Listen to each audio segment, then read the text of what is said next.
Бизнестің жол картасы 2025 бағдарламасы аясында жаңа бизнес идеяларға арналған мемлекеттік гранттар. Биыл грант сомасы өсті. Енді 2 миллионнан 5 миллион теңгеге дейін. Байқауға шағын бизнес субъектілері, оның ішінде жас және ісін жаңа бастаған кәсіпкерлер мен басқа да әлеуметтік санаттар қатыса алады. Байқау форматы өзгерді. Енді барлығы онлайн түрде.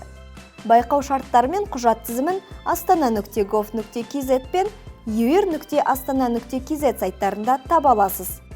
Өтінімді тамыздың 3 мен 14 аралығында беріңіз. Өтініштеріңізді тіркегеннен кейін жоба жайлы және оның өзектілігі мен артықшылықтары туралы бейнеролик әзірлеу қажет. Айқала алаңында комиссия отырысы Facebook'те тікелей эфирде өтеді. Өтініш беріп үлгеріңіз. Өз ісіңізді дамытыңыз.